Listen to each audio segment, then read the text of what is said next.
ரசல்மேனியாவுடைய கடைசி ரா இன்னைக்கு நடந்தது. அதில் என்ன நடந்தது அப்படிங்கிறத பற்றி பார்க்கலாம். ஓப்பனிங்லேயே பிராக் லெஸ்னர் ஓபா ஃபெமிக்கான கான்ட்ராக்ட் சைனிங் நடந்திருக்கும். அதில் பிராக் லெஸ்னர் கான்ட்ராக்ட் சைன் பண்ணிவிட்டு ரசல்மேனியாக்கு அப்புறமா ஓபா ஃபெமி அப்படிங்கிற பேரே இருக்காதுன்னு சொல்லியிருப்பாரு. பார்லிமெண்ட் நீ தோத்ததுக்கு அப்புறமா வேறு வழியில் நினைக்காத, ஏன் கூட சேர்ந்துக்கோ அப்படின்னு ஓபா ஃபெமியை பார்த்து பேச, பிராக் லெஸ்னர் எதிர்க்க இது வரைக்கும் WWE யாருமே இல்லை, ஆனால் நான் வந்து முன்னின்று இருக்கிறேன், ஸோ கண்டிப்பாக நான் ரசல்மேனியா வெற்றி பெறுவேன், வெற்றி பெற்றதுக்கு அப்புறமா நீ பிராக் லெஸ்னர் விட்டுட்டு என் கூட வந்து ஜாயின் பண்ணிக்க அப்படிங்கிற மாதிரி ஓபா ஃபெமி சொல்லியிருப்பாரு.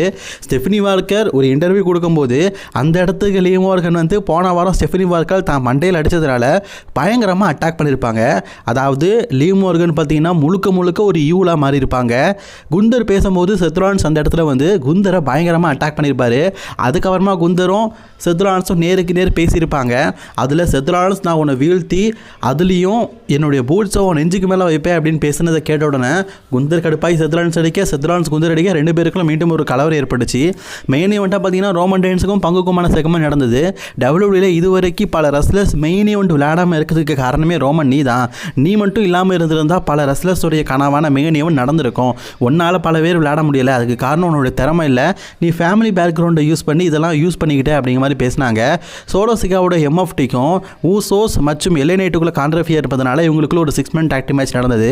இடைப்பட்ட நேரத்தில் சோலோ சிகாவுடைய டீமில் இருக்கிற டாமா டாங்கா வந்து அந்த இடத்துல நின்றார். இதனால் டிஸ்ட்ராய்ஸ் ஆகிட்டாங்க MFT. ஸோ தான் டீம் மெம்பர்னாலேயே MFT பார்த்தீங்கன்னா இன்றைக்கி தோற்று போயிட்டாங்க. அது ஏன் எதனால் அப்படிங்கிறத பற்றி ஸ்மாக்டவுனில் விவகாரமாக சொல்லுவாங்க அப்படின்னு எதிர்பார்க்கலாம். அதுக்கப்புறமா 6-pack tag team மேட்ச் நடந்தது. இதில் டிராகன் லீ மற்றும் ஜியோவன் எவன்ஸ் ரூசே மற்றும் ஜேடி மெக்டோனை வீழ்த்தி வின் பண்ணிட்டாங்க.